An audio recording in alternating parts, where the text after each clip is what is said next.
Ça donne ça une fois terminé. Résultat un peu mitigé parce que bon, c'est mon premier, donc j'ai fait beaucoup d'erreurs. C'est mon premier test, donc j'ai fait beaucoup d'erreurs, notamment je crois que j'ai pas très bien géré la petite mèche que j'ai mis pour en haut. J'aurais dû peut-être la mettre au milieu, enfin je sais pas. En tout cas le rendu est comme ça. C'est ça. Je l'ai un peu brossé parce que j'aimais pas trop le côté trop lisse des boucles. Donc là ça ne ressemble pas à grand chose. Il va falloir que je coupe un peu. Et là c'est un peu à ce niveau là que j'ai un peu peur parce que j'ai peur de trop couper en fait. Donc voilà, je vais le faire et puis je vous montrerai le résultat plus tard. Allez, à tout à l'heure, dès que c'est bon.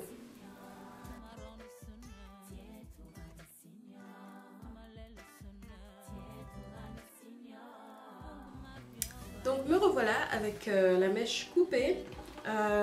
Comme je le craignais, j'ai un peu trop coupé et en plus j'ai mal coupé parce que j'ai coupé droit au lieu de couper en biais, donc ça a fait un... Voilà.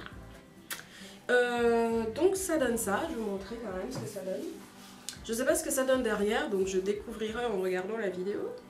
Et donc voilà, c'est en forgeant qu'on devient forgeron. Donc moi je vais prendre mes cours de la forge là, notamment pour savoir gérer les différentes mèches, les longueurs là, pour avoir tel ou tel volume, savoir comment...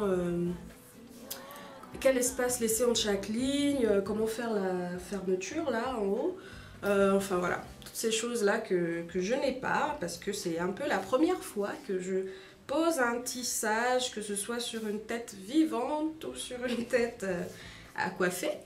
Donc ça donne ça, voilà. On aime, on n'aime pas, voilà, hein, écoute, ça me fera toujours ma coiffure protectrice en cas de froid majeur, comme en ce moment là d'ailleurs. Donc voilà, c'est un peu le rendu. Je posterai sûrement des photos sur mon blog afromangosi.com avec une tête un peu plus compétitive, c'est-à-dire avec un peu de maquillage et tout, faire que ce soit joli quoi. Mais voilà, ça donne ça. Autre conseil, un conseil que j'aimerais donner, parce que moi-même j'ai vécu l'expérience, c'est que quand on utilise de la mèche synthétique ou même naturelle, peu importe, quand on utilise des rajouts, il faudrait savoir que les fabricants mettent des produits sur les rajouts, par exemple pour que ce soit brillant. Et bien ces produits-là, selon les personnes, peuvent causer des petites irritations aux endroits où la mèche touche la peau. Donc ce qu'il faudrait faire, c'est de...